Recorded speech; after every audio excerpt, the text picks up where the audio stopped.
उनका रूप वैसा था, उनका दर्पण ही वैसा था। हम कभी ऐसे तो नहीं देखें कि हमारे जो गुरु हैं वो वैसे क्यों थे। उसके बाद आप मोहम्मद साहब को देखेंगे, सल्लल्लाहु अलैहि वसल्लम मोहम्मद साहब, आप उनके देखेंगे वो केसाधारी थे। बाकायदा लिखा हुआ है, बुक का नाम मेरे से याद नहीं है अभी, ध्यान जहन में नहीं आ रहा, उसमें लिखा है कि उनके केस थे और वो पगड़ी पहनते थे। बाइबल अगर आप पढ़ते हैं तो बाइबल में एक कहानी आती है, डेथ ऑफ सैमसन, उसमें एक बाकायदा मूवी भी बनी है। उसमें बाकायदा उनकी जो एक प्रेमिका रहती जलाइला, प्रेमिका जो है उनके केस कत्ल कर देती है अपने प्रेमी के, और जब केस कत्ल करती है तो उसकी सारी शक्तियां चली जाती। मैं ये नहीं बोलता कि केस काटना गलत है, वो अपने धर्म के हिसाब से, अपने नियम के हिसाब से जो करते हैं वो उनका अपना मानना है, लेकिन जो केस है, केसाधारी रूप में ही हम सब भगवान को देखते हैं। अब वो क्या कारण है वो ईश्वर जाने, लेकिन मैं तो यही देखता हूं कि सारे भगवान केसाधारी थे। अब हम उसको अपने हिसाब से लेते हैं वो ठीक है, लेकिन जब हम अपने हिसाब से लेते हैं तो भगवान को वैसे क्यों नहीं देखते। तो ये अपनी टीचिंग्स है। अब हमारे धर्म में ये कहा गया है कि केस नहीं काटना है। जो पैदा हुआ है, जिस ऐसा पैदा हुआ है वो सरदार है, वो सिख है, कोई नहीं, कोई चेंज नहीं, एज इट इज। उसके बाद कड़ा, आप कड़ा, शनि मंदिर जाते हैं, हम पंडित जी के पास जाते हैं, पंडित जी कड़ा पहनाते हैं, बोलते हैं कि ये आप लोहे का पड़ा। हम सिखों को शनि हमारे साथ ही चलता है, बिल्कुल गॉड गिफ्टेड है। दूसरा, जब हम उस समय युद्ध लड़ते थे तो कड़ा पहनते थे, तो कड़ा इसलिए पहना जाता था कि तलवार जो है जब वार होता था तो एक कड़ा बचाता था, और ये कड़ा हमको बताता है कि हम गुरु के साथ जुड़े हुए हैं, गुरु हमारे साथ है। और हम अगर कुछ गलत करते हैं तो आदमी कोई भी गलत काम करता है तो सीधे हाथ को यूज करता है, तो आप उस सीधे हाथ को जब किसी आदमी के साथ ऐसे उंगली उठाओगे तो एक कड़ा गुरु बताएगा कि आपने कड़ा बताया, आपको बताएगा कि आप सिख हो। कछहरा जिसको हम बोलते हैं, जो हमारी अपना प्रतीक है, जो हम हमारी अंदर हमारी एनर्जी का प्रतीक है, आज अगर हम कोई गलत करते हैं तो वो ये बताता है कि हमारे साथ जो है हम गलत करेंगे तो हम फिर सिख नहीं है। किरपान, कछहरा। और आप कंघा देखेंगे, कंघा जो है आप आज देखेंगे, आज के युग में हम दूसरे की कंघी यूज नहीं करते, बोले मेरी कंघी है, मेरी कंघी। हमारे को ईश्वर ने अपनी कंघी ऑलरेडी दी है, कहीं कोई दिक्कत ही नहीं है। और आप किसी भी इंस्टीट्यूशन में जाते हैं तो आप देखेंगे वो बाल को कवर्ड किए रहते हैं। कवर्ड क्यों कर, जब कवर्ड, आप डॉक्टर के पास जाएंगे वो भी कैप लगाएगा, किसी रेस्टोरेंट के पास शेफ में जाएंगे वो भी कैप लगाएगा, किसी मल्टीनेशनल में जाएंगे वहां भी कैप। वो इसलिए कि हाइजीन के लिए। ठंड है तो आपको ठंड नहीं लगेगी, गर्मी है तो आपको गर्मी नहीं लगेगी, आप पगड़ी पहनेंगे। जो पगड़ी पहन के जो निकल जाएगा उसके अंदर ताकत अपने आप आ जाएगी, यहां खड़े होकर बोलने लग जाएगा।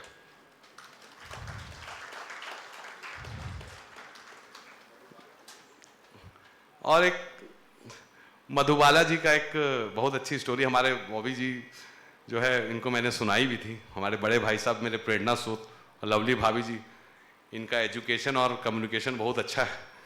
तो एक स्टोरी थी, मधुबाला जिनका नाम मुमताज होता है। सर समय ज़्यादा तो नहीं ले रहा हूँ सर, एक दो सॉरी, थोड़ा बस एक लास्ट। मधुबाला जिनका नाम मुमताज होता है, ये एस महेंद्र जिन्होंने नानक नाम जहाज है इसके सिंगर रहे हैं, इसके मतलब राइटर थे। तो उन्होंने अपनी बुक में ये दर्ज किया है, जब वो मधुबाला जी के साथ जाते थे तो देखते मधुबाला जी बुक पढ़ते रहती थी। अब क्योंकि वो कास्ट की मुसलमान थी तो देखें कि भाई कुछ कुरान की आयतें पढ़ती होंगी और बाकायदा कपड़े में लपेट के फिर पर्स में रख देती। तो एक दिन क्या हुआ, शॉर्ट का टाइम आया और मधुबाला जी अंदर चले गई और बुक को पर्स के ऊपर रख दी। तो एस महेंद्र जी उसको खोल के पढ़ने का मौका लग गया। तो वो देखे कि वो जपजी साहब फारसी में जपजी साहब है। तो वो फिर मधुबाला जी से उन्होंने पूछा भी क्या कारण है कि क्यों आपने जो है मुस्लिम होके आप जपजी साहब पढ़ रहे हो, कुछ खास?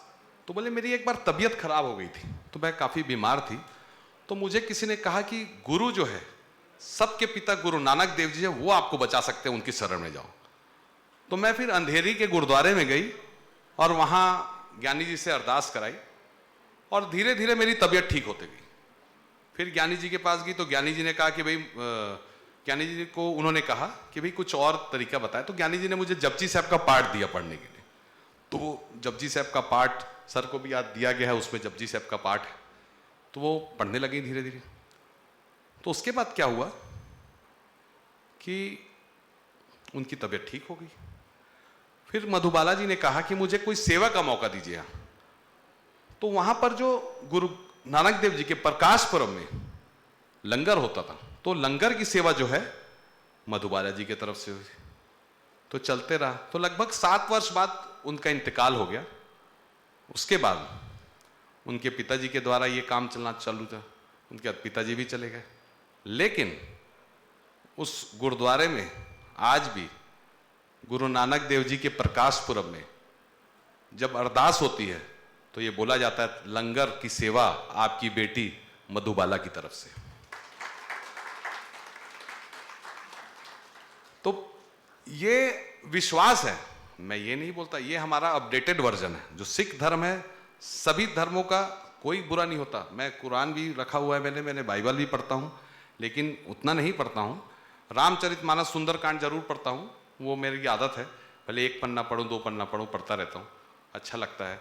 स्टोरी है उसमें, ये ऐसा लगता है कि बुजुर्गों की बात मानेंगे तभी आगे बढ़ सकते हैं। शिक्षा मिलती, शिक्षा जहाँ से मिलती अच्छी है और ग्रहण करनी चाहिए। जामवंत के बचन सुहाय, सुन हनुमंत हृदय अतिवाय। तो ये हमको शिक्षा मिलती है वहाँ से, सभी धर्म को पढ़ना चाहिए। तो वहीं से जो है मधुबाला जी जो है ठीक हुई, और उसके बाद जो है वहाँ आज तक जो है वो चलते रहा। तो ये, और आज का दिन की जो मेन महत्वता है, आज ही के दिन गुरु नानक देव जी का प्रकाश हुआ था। तो ये हमारे कौम में जो है उनके कुछ नियम हैं, वो अपने हिसाब से कुछ उनका सिस्टम है जो आगे पीछे मनाते हैं, लेकिन आज के दिन ही प्रकाश हुआ था। आज ही के दिन गोविंदवाल साहब में उनका जो कर टूटा था, जिससे गुरु अमरदास जी के ने कुआं खोदवाया था, और आज ही के दिन कर टूटा था। और आज ही के दिन जलियांवाला बाग का नरसंहार हुआ था, जिसमें कि उधम सिंह वहाँ ऐसा बोला जाता है कि शायद मौजूद थे। उसके बाद वो लंदन में जाके जब वो जनरल डायर को जब उन्होंने गोली मारी थी, और उसमें सबसे अच्छा किस्सा जो है शायद आप लोगों को नहीं पता होगा, उसमें उन्होंने नाम लिखाया था राम मोहम्मद सिंह आजाद। जब उन्होंने गोली मारी थी तब अपना नाम लिखाया था राम मोहम्मद सिंह आजाद, मतलब मैं राम भी हूं, मोहम्मद भी हूं और सिंह भी हूं। और जब उनके अवशेष को कुछ सालों पहले हिंदुस्तान में लाया गया तो हिंदू धर्म के द्वारा उसे संस्कार कराया गया, मुस्लिम धर्म के द्वारा दफनाया गया और नदी में पिरोया गया। तो ये उस जलियांवाला बाग का नरसंहार का जो पार्ट है कि राम मोहम्मद सिंह आजाद, उसने नाम रखा था कि हिंदू ने भी मारा है और मुसलमान ने भी मारा है और सिख ने भी मारा है। और उसके बाद उसी दिन हमारे हरकिशन साहब जी ज्योति जोत समाये थे, और उसी दिन उन्होंने कहा था कि बाबा गुरु बकाला, मतलब 9वें गुरु का अपडेट दिया था उन्होंने कि 9वें गुरु आपको बकाला में मिलेंगे। तो यही शिक्षा मिलती है गुरु ग्रंथ साहब जी से हमने। और हमारे 10 गुरुओं का जो मैंने बताया है कि 10 गुरुओं का निचोड़ बताया कि हमारे गुरु जोत जो है, जोत हमारी गुरु ग्रंथ साहब है, जुगत जो है हम खालसा हैं। एक खालसा भी खालसा है, 100 खालसा भी खालसा है। खालसा मेरो रूप है खास, खालसों में मैं करो निवास, खालसों मेरो सज्जन पूरा, खालसों मेरो सदगुरु पूरा। तो हम खालसा हूँ, खालसों में करो।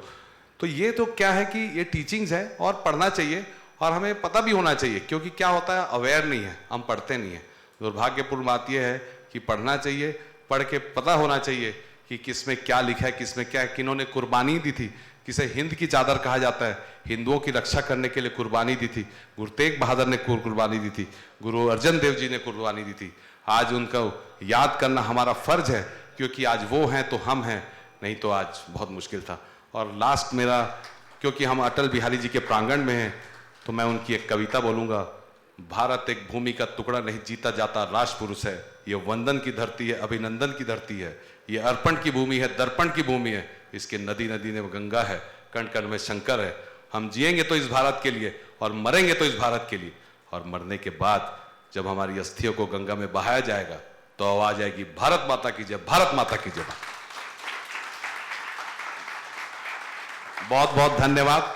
और कुछ अगर गलत बोला होगा तो उसके लिए माफी चाहता हूं, कुछ अगर आप लोग को कुछ उससे ठेस पहुंची हो तो। और आप सभी का नमस्कार, जो आपने इतना प्रोत्साहन दिया, तालियों की एक बार और तालियों की गड़गड़ाहट। और मैं बोलूंगा वाहिगुरु जी का खालसा, वाहिगुरु जी फतेह। बोले सो निहाल। सत श्री अकाल। चलिए ठीक है, जय श्री राम। सम्मानित मंच और प्रबुद्ध श्रोतागण, आपने सुना विंको भाटिया जी को। गुरु गोविंद सिंह जी सिखों के 10वें और अंतिम गुरु थे। कहा जाता है कि गुरु गोविंद सिंह जी जब 9 वर्ष के थे तब मुगल शासक औरंगजेब उनके पिता के दरबार में आए।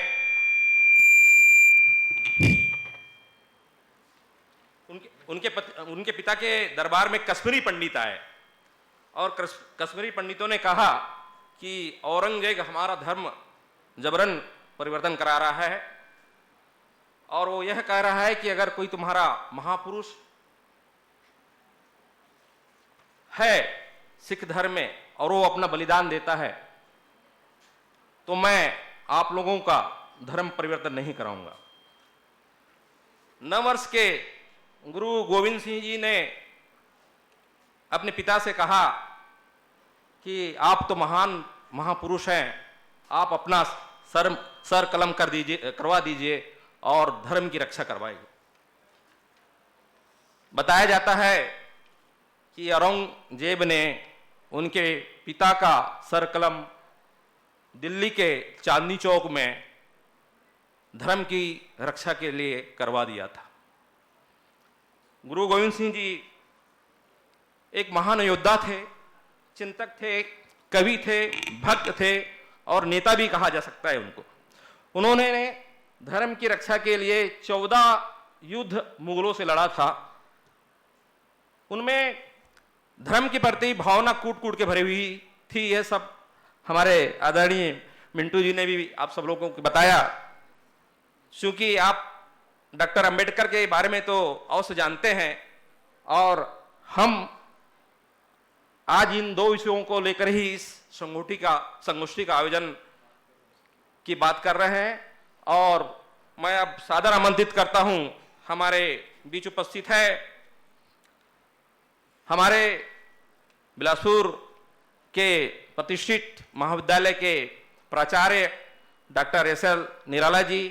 वे आए और इन 2 विषयों पर इस मंच और तथा श्रोताओं को के बीच अपनी बातें को रखें। डॉक्टर एसएल निराला सर।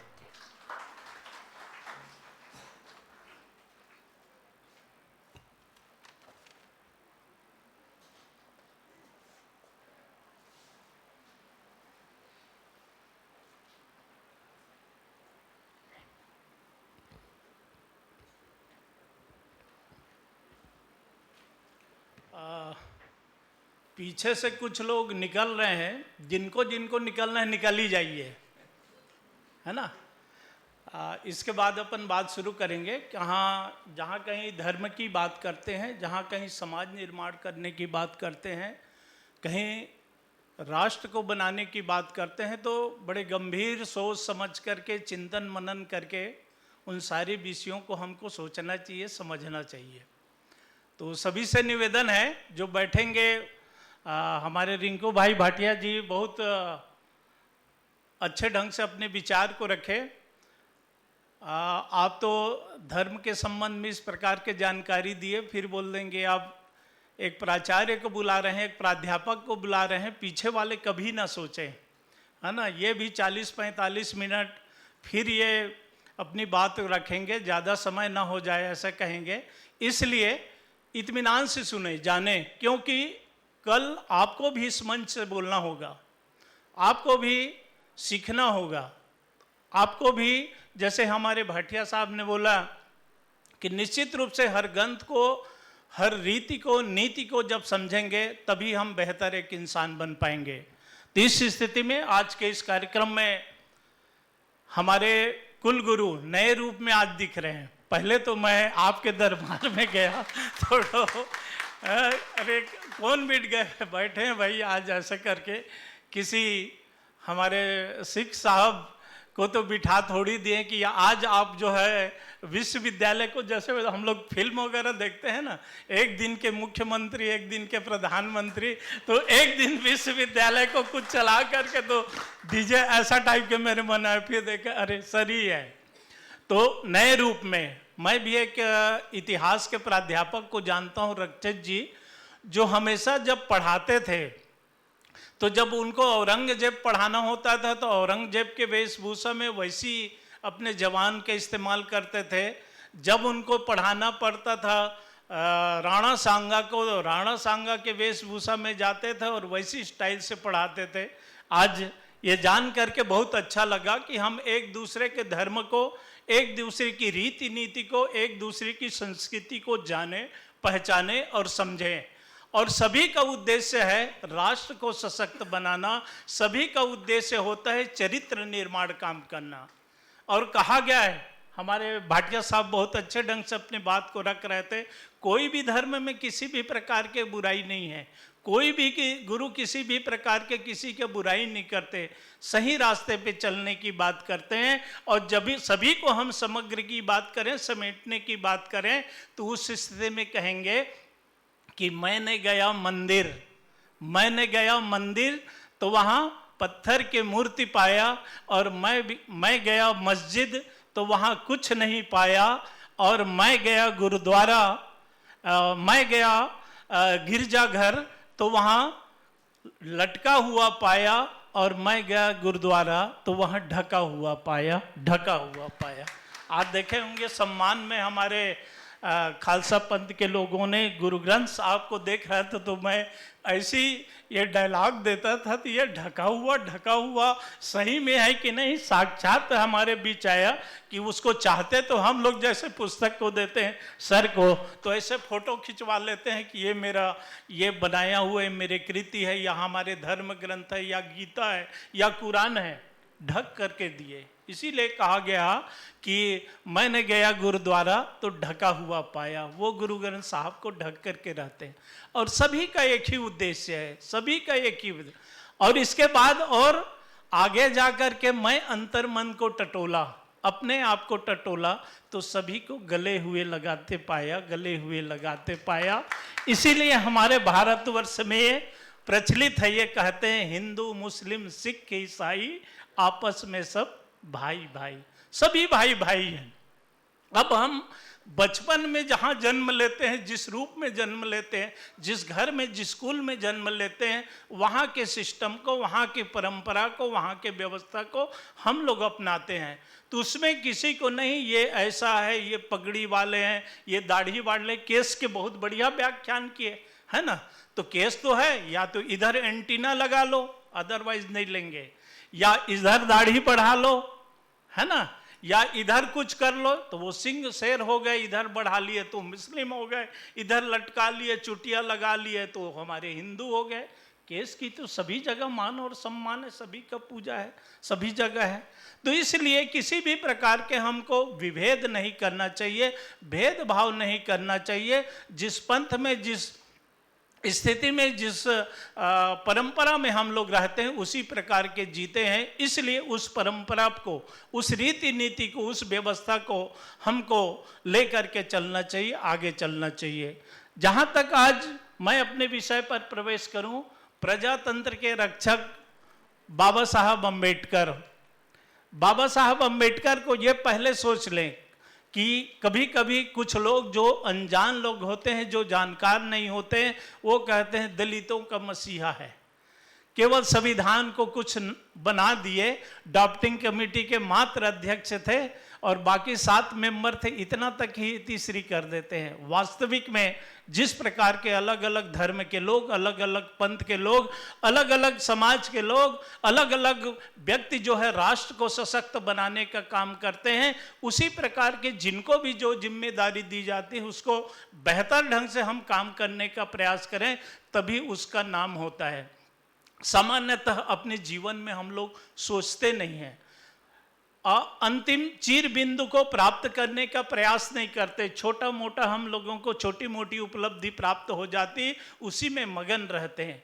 इसीलिए तो देखे होंगे कि शून्य के आविष्कार करने वाले आर्यभट्ट का हमको 5वीं सदी तक इंतजार करना पड़ा, नहीं तो पहले में हम लोग प्राप्त कर लेते थे जीरो, है ना, टॉप में चित बिंदु को प्राप्त करने के लिए, है ना। उसी प्रकार के गुरुत्वाकर्षण से तो गिरा, उस समय भी गिरा होगा, और उसके पहले न्यूटन के पहले भी गिरा था, केवल न्यूटन ही उस पर चिंतन और मनन कर पाए, आखिर गिरता क्यों है, ऐसा क्यों होता है।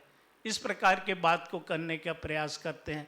बहुत काफी मेहनत करने के बाद चर्चिल को यह पता चला कि दूध पिलाना ही वास्तविक रूप से बचत है, दूध पिलाना ही राष्ट्र का बचत है, पूंजी को अर्जित करना ही नहीं है। क्योंकि दूध पिलाने से जब माइंड सशक्त होगा, ताकतवर होगे, बुद्धिजीवी होगा, तो बुद्धिजीवी होगा तो नए नए चीज़ों का आविष्कार करेगा, बेहतर ढंग से काम करेगा। उसी प्रकार के बाबा साहब अम्बेडकर जब हुए तो उन्होंने कहा कि मानवता को मुझे स्थापित करना है। आपस में ये विभेद क्यों होता है, विषमता की स्थिति क्यों है, उसको समाप्त करना है। इसलिए वहाँ मानवता के पुजारी के रूप में उन्होंने अपने सारे व्यथा को, सारे उनके बचपन के जो कहानी किस्से वो सभी लोग आप लोग पढ़े होंगे। लेकिन ये जरूरी अपने ही देश में इस प्रकार के जातिवाद विषमता नहीं, विश्व के सभी देशों में कुछ कुछ रूप में रहा है। जैसे हम उदाहरण के लिए देते हैं, अमेरिका आज शक्तिशाली राष्ट्र है, वहां भी व्यवस्था थी। आप कल्पना करिए 381 दिन पहले वहां पे बस में चलने के लिए, जैसे बस में चलने के लिए 4 सीट वहाँ श्वेत लोगों के लिए अधिकार था, वो लोग बैठेंगे, इसके बाद के सीटों में अश्वेत लोग बैठेंगे, ऐसे व्यवस्था थी। और इसके बाद जब कोई श्वेत फिर आ जाए, आप बैठे हुए हो, तो उस स्थिति में उठ करके उनको पीछे जाना पड़ता था। तो ऐसी स्थिति में वहाँ भी क्रांति हुई, और वहाँ भी क्रांति होने के बाद वहाँ के जो निग्रो लोग थे वो 381 दिन लड़ाई लड़े, और लड़ाई लड़ने के बाद सारे के सारे वहाँ के लोग, वहाँ के जो अश्वेत लोग हैं, वो सारे के सारे अपने टैक्सी से, अपने अन्य प्रकार के संसाधनों से बाकी लोगों को पहुँचाने का प्रयास किए। तो इस स्थिति में ऐसे नहीं है कि सब जगह में यही जातिवाद की व्यवस्था थी, इस प्रकार की कुछ भेदभाव की व्यवस्था थी। विश्व के सभी देशों में कुछ न कुछ रूप में इस प्रकार की व्यवस्था थी। उसको समाप्त करने का प्रमुख रूप से जिस प्रकार के किंग मार्टिन लूथर ने महत्वपूर्ण रूप से काम किया, इस प्रकार की व्यवस्था को, श्वेत और अश्वेत के बीच समस्या को समाप्त करने का। उसी प्रकार के अब्राहम लिंकन ने दास प्रथा को समाप्त करने का काम किया। सेम उसी प्रकार के भारतवर्ष में विषमता को समाप्त करने का, एक समतावादी समाज की स्थापना करने का महत्वपूर्ण काम जो है वो बाबा साहब भीमराव अंबेडकर ने किया। उनका प्रजातंत्र के रक्षक उसको इसलिए कहा जाता है कि देखे होंगे कि प्रजातंत्र, जो सोशल साइंस के विद्यार्थी हैं, मैं राजनीति विज्ञान का छात्र हूं, तो उस स्थिति में 2 शब्द से बजा है, प्रजा और तंत्र, है ना। डेमोस और क्रेसिया, प्रजातंत्र इसको कहते हैं, लैटिन शब्द से बना है। तो प्रजातंत्र का अर्थ ये होता है कि सामान्यतः अब्राहम लिंकन कहते हैं कि जो जनता के लिए, जनता द्वारा और जनता के लिए जो शासन करे वही प्रजातंत्र है। सबसे बेस्ट परिभाषा में उसी का हम लोग, चाहे पीएससी के परीक्षा में हो, यूपीएससी के है, सभी में उसका उल्लेख करने का काम करते हैं। और जिसमें अधिकायत रूप में जो शासन तंत्र में जनता की भागीदारी हो, उसी को हम प्रजातंत्र कहते हैं। बाबा साहब अम्बेडकर इसको इनकार करते हैं। प्रजातंत्र वह है, उस प्रजातंत्र में सामाजिक और आर्थिक आधार पर, सामाजिक और आर्थिक जो परिवर्तन होते हैं, उस परिवर्तन में रक्तहीन यदि परिवर्तन करके कोई नई व्यवस्था स्थापित होती है, उसी को मैं प्रजातंत्र कहूँगा। जनता का, जनता के लिए, जनता द्वारा शासन, इसको नहीं कहूँगा। और ये सही हो रहा है कि जैसे हम साम्यवादी देश, चाहे वह वो पुतिन को शासन को देखें, चाहे चाइना को शासन को देखें, वहाँ भी तो साम्यवाद है, वहाँ भी तो समाजवाद है, वहाँ भी तो प्रजातंत्र है। तो प्रजातंत्र वास्तविक में वो प्रजातंत्र नहीं है, क्योंकि 7 ब्यूरो के जो व्यक्ति हैं, वो जो सारे चीज को गठन कर देते हैं, जैसे नियम बनाते हैं, उसी प्रकार के काम होता है। जबकि वास्तविक रूप से रक्तहीन ढंग से समाज में जो आवश्यकता है, जैसे हमारे गुरु लोगों ने बतलाया कि इस प्रकार के देश की रक्षा स्थापित करने के लिए काम करना है, ऐसा काम करना है, तो ऐसे करने का जब हम काम करेंगे, रक्तहीन परिवर्तन लाएंगे, उसी को हम सही रूप में प्रजातंत्र कहेंगे। वो कार्ल मार्क्स के सिद्धांत को नहीं मानते थे। कहा जाता है ना, एक विचार, वाद, प्रतिवाद, फिर साम्यवाद, फिर वाद, प्रतिवाद, साम्यवाद, ये बिल्कुल व्यर्थ की बात है। ऐसा नहीं होगा, बल्कि उसके स्थान पे होगा कि समन्वय स्थापित करके, आपस में संबंध स्थापित करके, बेहतर सभी के न्याय को ध्यान में रखते हुए काम करेंगे। तभी हम सही ढंग से समाजवाद की, सही ढंग से हम जो प्रजातंत्र की व्यवस्था कर सकते हैं। जब उनको संविधान निर्माण करने का, ऐसे तो उसका विरोध किया जा रहा था कि इनको संविधान सभा में नहीं ले जाना है, तो इसलिए कहा गया कि इनके दरवाजे क्या, पूरे खिड़की हमने बंद कर दिया है। लेकिन वो किसी भी प्रकार के गए, फिर लंबी कहानी है। वहां जाने के बाद उन्होंने देखे होंगे, उनके एक एक शब्द संविधान को आप पूरा पढ़ेंगे तो सारी के सारी चीजों में इतने बेहतरीन ढंग से ऐसा लगता है कि कोई धर्म ग्रंथ तैयार किए हैं, और उस धर्म ग्रंथ में सारी चीज़ों को जैसे पाते हैं, नियम और कानून को, उसी प्रकार के राष्ट्र को संचालित करने के लिए जो व्यवस्था की गई, उसमें सबसे पहले उन्होंने कहा समता का अधिकार। विषमता रहेगा तो उस स्थिति में देश में अखंडता हम लोग स्थापित नहीं कर पाएंगे। इसीलिए देखेंगे कि मूल अधिकार के अनुच्छेद 14 से लेकर के 18 तक सारी चीज़ों की समता की व्यवस्था उन्होंने किया है कि विधि के समक्ष सभी समान होंगे। उसी प्रकार के सभी को जाति पाति धर्म लिंग भेद के आधार पर किसी भी प्रकार के भेदभाव नहीं होगा। 15 में व्यवस्था किया गया। 16 में कहा गया सभी को अवसर की समानता होगी। अवसर का हम समानता नहीं प्रदान करेंगे तो उस स्थिति में समाज में फिर विषमता, फिर जो है आपस में लड़ाई की स्थिति उत्पन्न होगी, जैसे एकलव्य के साथ हुआ था, है ना। एकलव्य की कहानी सभी लोग पढ़े हैं कि एकलव्य भी समता व मूलक समाज की स्थापना करना चाहते हैं। इसीलिए तो जब जंगल में गए तो चाहते तो वो क्या कर सकते थे, मेरे जंगल में आकर के मुझे क्यों कहते हो कि तुम तीरंदाज नहीं सीखोगे, आओ भाई सब इकट्ठा होते हैं और इकट्ठा होकर के जो है इनको बराबर करते हैं। 5 और 2 7 लोग तो हैं, कुछ लोग तो हैं, है ना। ऐसा उन्होंने नहीं कहा, ठीक है भाई नहीं करोगे। वो अपने ढंग से उन्होंने तीरंदाजी करने का उसका पुतला रख करके किए, और करने के बाद वो समाज को ललकारते हैं, उस गुरु को ललकारते हैं, उस अर्जुन को ललकारते हैं। तुम अर्जुन हो शक्तिशाली, तुम अर्जुन हो शक्तिशाली, श्रेष्ठ हो क्षत्रिय राजवंश, मैं एकलव्य प्रतिभाशाली, झेलता हूं असमानता का दंश, निम्न वर्ण होने की कीमत अब भी चुकाया करता हूं, अंगूठा खोकर उंगली से काम चलाया करता हूं, उंगली से काम चलाया करता हूं।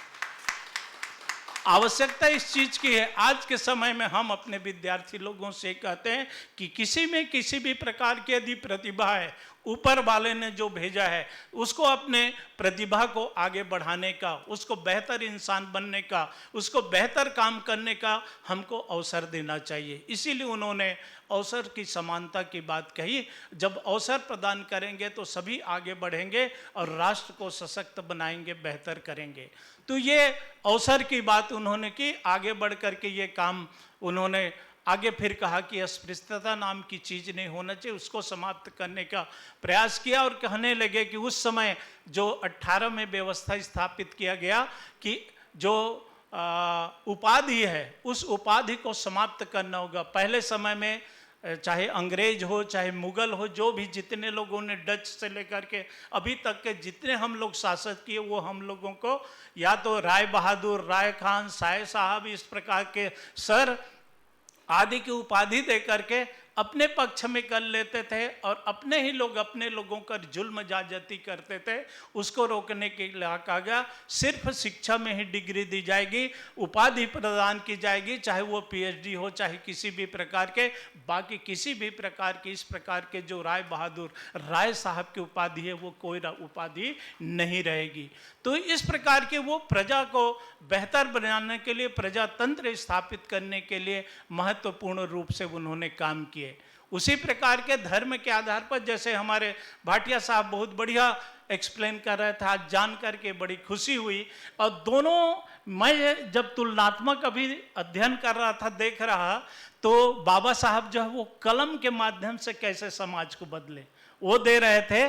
और गुरु साहब जो क्या कह रहे थे, देखे होंगे कि वो बात करते करते जब वो अमृत पान देते हैं, या जो भी कहिए अमृत पान देते हैं, तो उस स्थिति में कैसे अमृत पान दिए थे, वो पात्र में पानी को रख करके तलवार के नोक से ऐसे घुमाया गया, हाँ हाँ जो भी है, तो उसको घुमा करके फिर वो दिया गया कि लीजिए, है ना। ऐसे उन्होंने नाम पान सबसे पहले खुद किए।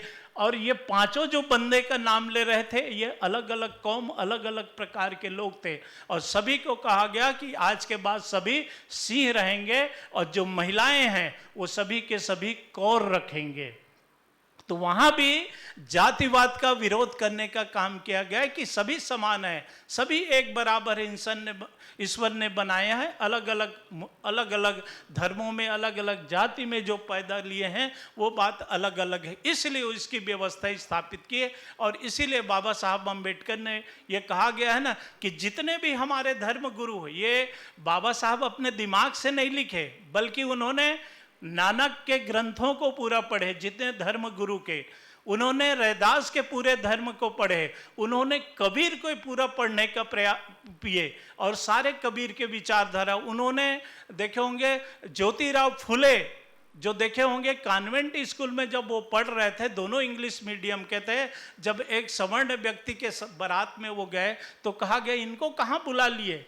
उसी दिन से उसका दिमाग खराब हो गया, अच्छा मुझे ऐसा कहा जाता है, मुझे समाज के लिए कुछ करना है, मुझे कुछ करना है। और इसीलिए वो आगे चल करके उन्होंने नारी शिक्षा की व्यवस्था स्थापित किए, और 1848 में सबसे पहले उन्होंने अपनी पत्नी को पढ़ाए, और पढ़ाने के बाद नारी शिक्षा की व्यवस्था की है। इसीलिए बाबा साहब ने नारी शिक्षा पर विशेष रूप से जोर दिए। और आगे चल करके देखे होंगे जब नेहरू मंत्रिमंडल में, नेहरू मंत्रिमंडल नहीं बल्कि अंतरिम सरकार, उनको तो हरा दिया गया, क्योंकि सामान्यतः राजनीति में यह होता है जो पढ़े लिखे विद्वान होते हैं, जो सही व्यक्ति होते हैं, उन सही व्यक्ति को रोका जाता है, क्योंकि ये आ जाएगा तो हमारा क्या रहेगा, इन्हीं वाहवाही होगी, इन्हीं के पीछे सब नेता दौड़ेंगे, इन्हीं के बात को सब मानेंगे, ऐसे करके। और मुझे तो कुछ लोग बतलाते हैं सर्च के माध्यम से कि उनको हराने के लिए उस समय में 25,000 रुपये खर्च भी किया गया था, इसको हराया जाए। और उसके पीए कालोलकर थे, उसको जिताया गया ताकि ये जो है अंगूठे मात लगाए, यहाँ अंगूठे लगा दो, ऐसा करना है, यस इसमें ऐसा करना है, विद्वान व्यक्ति को नहीं करते हैं। इसीलिए राजनीति में जब विद्वान व्यक्ति आएंगे तब उनका सोच, उनका समझ, उनका व्यवहार अलग होगा, लेकिन वो असफल रहे। दोबारा वो सतारा से लड़े, वहाँ भी असफल रहे। तो क्योंकि वो व्यवस्था के साथ, वो सिस्टम के साथ, वो अपने चरित्र के साथ, अपनी नीति के साथ किसी भी प्रकार के समझौता नहीं कर सकते थे। इसलिए धर्म पर उन्होंने सारे धर्म ग्रंथों का अध्ययन किया। और इसीलिए कहते हैं कि दुनिया के जितने भी हमारे गुरु हैं वो संस्कार दिए हैं, और बाबा साहब ने उन्हीं संस्कारों को मिला करके संविधान दिए हैं। सारे संस्कारों को मिला करके ये संविधान में व्यवस्था स्थापित किए हैं, है ना। तो ये सारे प्रबंध स्थापित किए हैं। इसीलिए देखे होंगे कि आप उठा करके देखिए कि उन्होंने पूरे 25 से लेकर के 28 तक के सभी धर्म के लोगों को उनके अनुसार चलने का, भाईचारा स्थापित करने का उन्होंने पूरी व्यवस्था स्थापित की, पूरे प्रबंध किए। उसी प्रकार के उन्होंने स्वतंत्रता का अधिकार 19 से लेकर के 22 तक के पूरी व्यवस्था स्थापित किए, विचार अभिव्यक्ति का, कहीं रहने का, अपनी बात रखने का, उसी प्रकार के अपने ढंग से खान पान, रहन सहन जो भी है उन सारी चीज़ों को, अपने प्राण की रक्षा स्थापित करने का सारे उपबंध उन्होंने किए, ताकि सभी स्वतंत्र है और स्वतंत्र रह करके सारे कार्य, क्योंकि वो जानते थे कि हम डच से लेकर के अभी तक के जितने भी हमारे मुगल तक के, अंग्रेजों तक के शासन किए, उन लोगों ने हमारे साथ कैसा दुर्व्यवहार किया, कैसे भाईचारा को समाप्त करने का प्रयास किए। तो इसलिए उनको प्रजातंत्र के हम लोग जो है वो रक्षक मानते हैं। प्रजातंत्र को बरकरार रखने के लिए, बेहतर काम करने के लिए उन्होंने हर स्तर पर काम किया है और आगे बढ़ करके, आगे चल करके उनको हम इतना ही न मारें कि केवल वो दलितों के मसीहा थे, केवल संविधान के निर्माता थे। वो चाह रहे थे कि नेहरू मंत्रिमंडल में कि मुझे योजना के प्रभारी दिया जाए, योजना मंत्रालय दिया जाए, लेकिन उनको नहीं दिया गया। यदि वो योजना को देते थे और न जाने क्या क्या करते। उन्हीं के सोच पर जिन्होंने जब इंग्लैंड में पढ़ करके उन्होंने द प्रॉब्लम ऑफ रुपीस पर पीएचडी किए हुए थे, तो उन्हीं को लेकर के देखे कि भारतीय रिजर्व बैंक की जो स्थापना की गई है, उन्हीं के प्रॉब्लम ऑफ रुपीस के पीएचडी के आधार पर इसकी व्यवस्था की गई है। जितने भी हमारे माता बहनें हैं जिनको जो छुट्टी मिलती है उनको, वो सारे छुट्टी जो है वो उन्हीं के मार्गदर्शन में प्राप्त होता है। जितने भी हमारे बीमा किया जाता है, ये मजदूर लोग हैं, काम करने वाले लोग हैं, इनको विदेश भेजते हैं, आप सारे कार्य को करवाते हैं। इनका जब तक के बीमा नहीं होगा तो ये अपने भरण पोषण कैसे काम करते करते समाप्त हो खत्म हो जाएंगे लोग, और इनको संपत्ति रखने का ही अधिकार नहीं है। तो ऐसी स्थिति में अपने जीविकोपार्जन कैसे करेंगे? तो उसको बेहतर बनाने के लिए, अच्छा काम करने के लिए उन्होंने आगे बढ़ने का प्रयास किए। और उन्होंने कहा कि वो शेरनी के दूध बहुत बढ़िया किए कि सभी बच्चों को अधिक से अधिक पढ़ना चाहिए। केवल किताबी ज्ञान ही नहीं पढ़ना चाहिए, बल्कि अन्य धर्म ग्रंथों को, सारे सिस्टम को पढ़ना चाहिए। और जब हम पढ़ेंगे तभी हम ललकारेंगे, तभी कहेंगे तू नाज बन, तो ताज बन। ताज बन पढ़ेंगे लिखेंगे तभी ताज बनेंगे, तभी हम पगड़ी पहनेंगे, तभी सरताज हमारे होगा।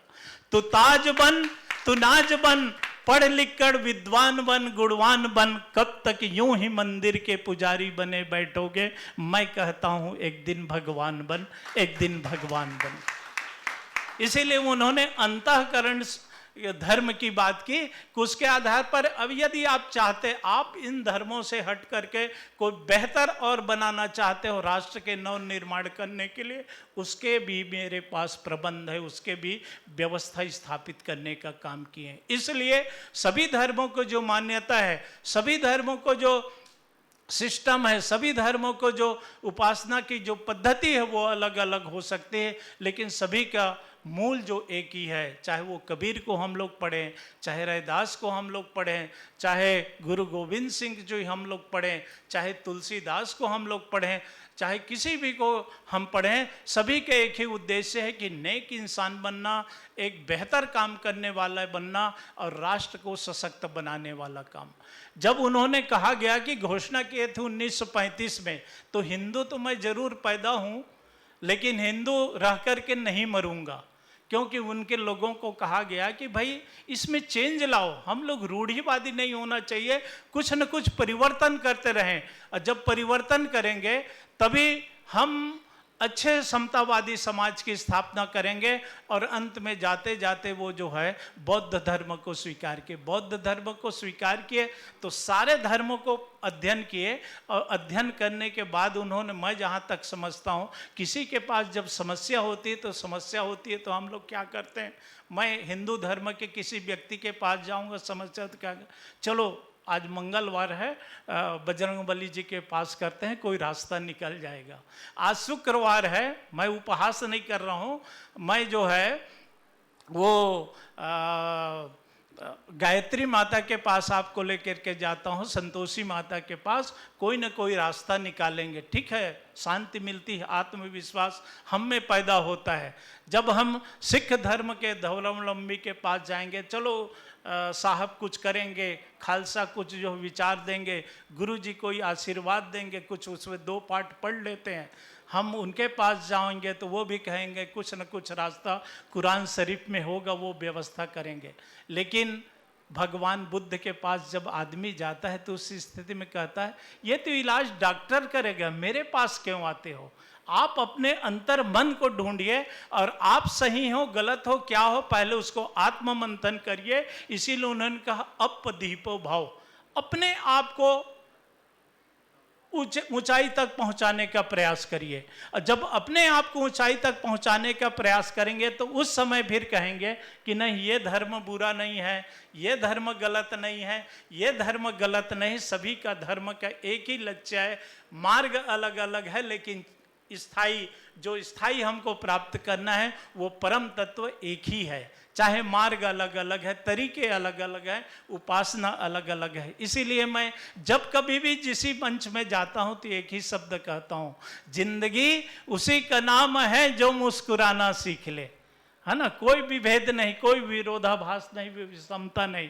जिंदगी उसी का नाम है जो मुस्कुराना सीख ले, जिंदगी उसी का नाम है जो मोहब्बत करना सीख ले, जिंदगी उसी का नाम है जो मोहब्बत करना सीख ले। हर गली हर मोहल्ले में, हर गली हर मोहल्ले में मंदिर है, मस्जिद है, गुरुद्वारा है, गिरजाघर है तो क्या हुआ। हर गली हर मोहल्ले में मंदिर है, मस्जिद है, गुरुद्वारा है, गिरजाघर है तो क्या हुआ।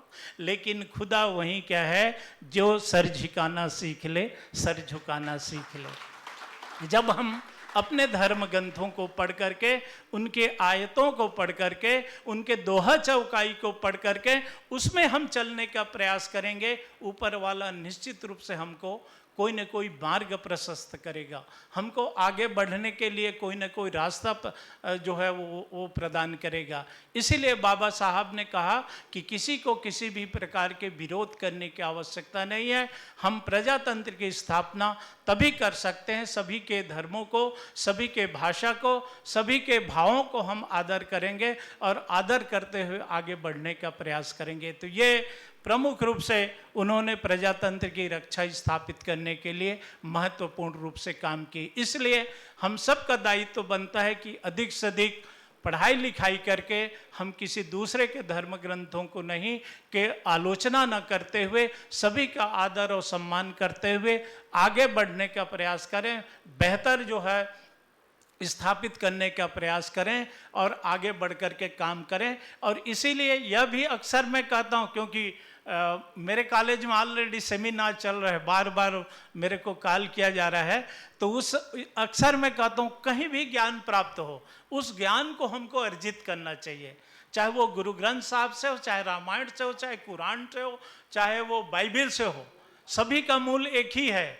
सब कहीं न कहीं हमको मिले तो, क्योंकि हमारे विद्यार्थियों को मैं अक्सर कहूँगा, पीछे बैठे वालों को, कि मंजिल यूं ही नहीं मिलती राही को, मंजिल यूं ही नहीं मिलती राही को, दिल में जुनून जगाना पड़ता है। मैंने पूछा चिड़िया से घोंसला कैसे बनता है, तो उन्होंने कहा एक एक तिनका उठाना पड़ता है, एक एक तिनका उठाना पड़ता है।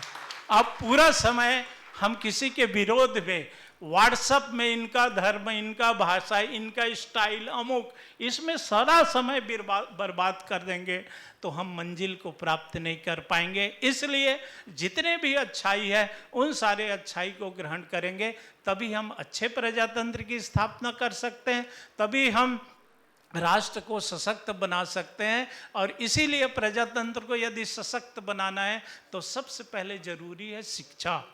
और शिक्षा केवल साक्षर नहीं, मैं तो कहता हूं केवल 50% लोग अभी हमारे देश के साक्षर हुए हैं, शिक्षित नहीं हुए हैं। शिक्षित होने के लिए बहुत बड़ा, शिक्षित होंगे तो फिर उनको आप गुमराह नहीं कर सकते, वो कहीं मार काट नहीं करेगा, कहीं दंगा फसाद नहीं करेगा। इसलिए शिक्षित होना बहुत ही जरूरी है। 100% मतदान होना चाहिए।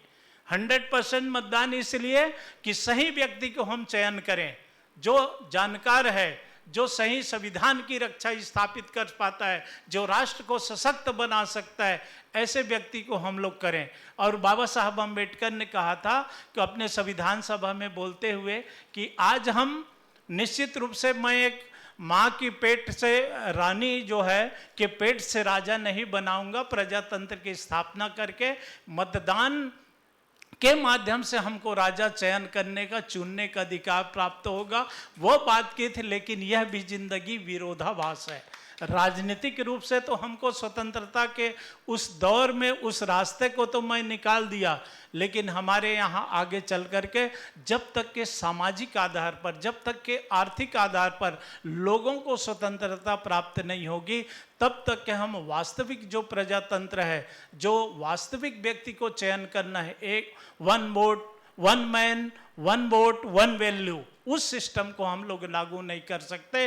तो इस स्थिति में हम सभी को अधिक से अधिक, काफ़ी अच्छा ठीक है मेरे, तो इसको ध्यान में रखते हुए हम सभी लोग जो है इसको ध्यान में रखते हुए पालन करते हुए प्रजातांत्रिक देश में रखते हैं, सशक्त राष्ट्र है। आज ही मैं समाचार पत्र पढ़ रहा था, म्यांमार है ना, हमारे पड़ोस में है, वहाँ भी वही जो प्रजातंत्र निर्वाचित है उसमें विद्रोह हो रहा है, उसमें विद्रोह करने का काम कर रहे हैं। तो ऐसे हमारे पढ़े लिखे जो विद्यार्थी उसको नहीं बल्कि सृजनात्मक करने का काम करें, रचनात्मक काम करेंगे तो निश्चित रूप से राष्ट्र सशक्त होगा। और सभी को ऊपर वाले ने जाते जाते लास्ट में कहूँगा कि क्या क्या करने आए थे, क्या क्या बैठे, क्या क्या करने आए थे, क्या क्या कर बैठे, इनको खालसा पंथ के प्रचार प्रसार के लिए भेजें, हमारे कुरगुलू को बेहतर ढंग से यूनिवर्सिटी को चमकाने के लिए भेजे हैं, मुझे अच्छे ढंग से अपने कॉलेज का प्रबंध करने के लिए भेजा गया है, इनको एनएसएस को बहुत बढ़िया ढंग से व्यक्तित्व विकास करने के लिए भेजा गया है। तो किसी को स्पोर्ट्स में हमारे तिवारी जी को अच्छे ढंग से आगे बढ़ाने के लिए, राष्ट्रीय खेलों में बढ़ाने के लिए भेजा। हम लोग उसी काम को बेहतर करें, दूसरे कार्यों में दखल अंदाज न करें। इसीलिए कहा गया है कि क्या क्या करने आए थे, क्या क्या कर बैठे, कहीं मंदिर बना बैठे तो कहीं मस्जिद बना बैठे, इससे तो अच्छा वो परिंदों की जाति है जो कभी मंदिर में बैठे तो कभी मस्जिद में बैठे। इन्हीं शब्दों के साथ आप सभी लोगों ने, पीछे वाले ने एक भी नहीं उठे, उधर गए नहीं, इससे स्पष्ट होता है कि मैं अपने जीवन में अच्छा प्राध्यापक के रूप में काम किया। ऐसे ही मुझे आप सभी लोगों ने सहयोग दिया, इसके लिए हृदय से आभार। मैं विश्वविद्यालय को हृदय से आभार व्यक्त करता हूँ, बाबा साहब अम्बेडकर शोधपीठ को हृदय से आभार व्यक्त करता हूँ कि मुझे 2 शब्द अपने विचार व्यक्त करने के लिए यहाँ आमंत्रित किए। बहुत बहुत धन्यवाद। जय हिंद, जय भारत, जय छत्तीसगढ़, वंदे मातरम। बहुत बहुत धन्यवाद सर, हमें जोश दिलाएं। डॉक्टर भीमराव अंबेडकर शोधपीठ आपका आभार व्यक्त करता है। ऐसे वक्ता आए जिससे हम सबको एक बहुत बड़ी ऊर्जा मिलती है। और अब मैं बहुत प्रतीक्षा के बाद आमंत्रित करता हूं इस संगोष्ठी की अध्यक्षता कर रहे विश्वविद्यालय के सम्माननीय कुलपति आचार्य एडीएन वाजपेयी जी को कि वे आए और इन 2 महापुरुषों के जीवनी से जुड़ी हुई महत्वपूर्ण घटनाओं को हमारे बीच रखे, जो हमारे मनोपटल पर हमेशा बनी रहे। आदरणीय कुलपति महोदय।